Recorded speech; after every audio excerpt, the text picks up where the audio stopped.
Què faries si tinguessis el superpoder de no sentir dolor, però aquest mateix poder t'estigués matant en silenci? Imagina caure, trencar-te un os i aixecar-te com si res hagués passat, o recolzar la mà en un forn encès i no adonar-te'n fins que sents l'olor de la teva pròpia pell cremada. El que podria semblar un avantatge de ciència-ficció és, en realitat, una de les malalties més rares i perilloses del món. Benvinguts a la realitat del CIP, la insensibilitat congènita al dolor.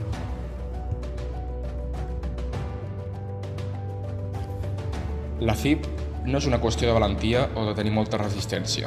És un trastorn genètic extremadament rar. Segons organitzacions de referència com Orphanet i NORD, la FIB forma part de les neuropaties sensorials hereditàries. Això significa que les cèl·lules nervioses encarregades de transmetre el dolor al cervell no funcionen correctament. Es tracta d'un trastorn autosòmic recessiu. Perquè la persona la pateixi ha de rebre el gen mutat de tots dos progenitors. Des del naixement, el sistema d'alarma del cos està desconnectat.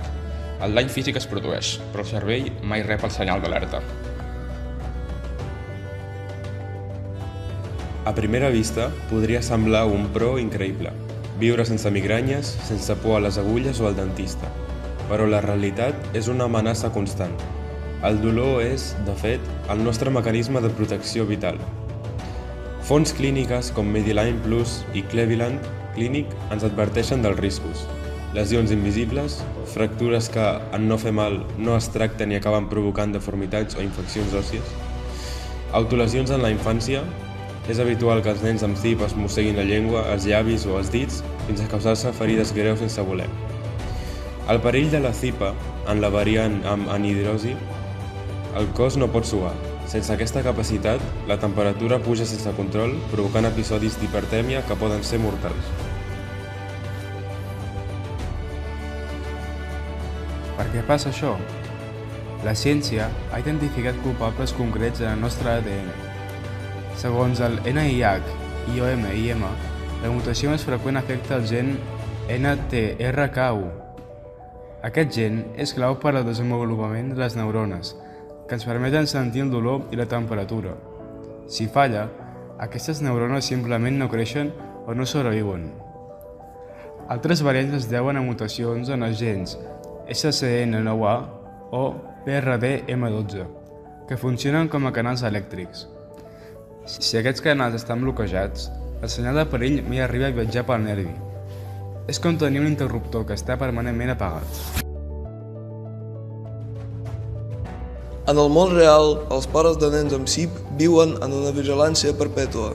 Han d'inspeccionar el cos dels seus fills cada nit a la recerca de blaus, talls o inflamacions. Han de revisar els seus ulls per si hi ha rascades a la còrnia i fins i tot vigilar que el menjar no estigui massa calent per no cremar-los la gola. Per a aquestes famílies, un nen que no plora no és un nen tranquil, és un nen que corre un perill constant que no pot comunicar. En conclusió, el dolor no és el nostre enemic, sinó el nostre sentinella. La CIP ens ensenya que poder sentir mal és, irònicament, el que ens manté sants i estalvis. Sense aquesta alarma biològica, el món es converteix en un camp de mines invisible. Així que la pròxima vegada que et donis un cop, recorda, aquest dolor és la prova de que el teu cos està lluitant per protegir-te.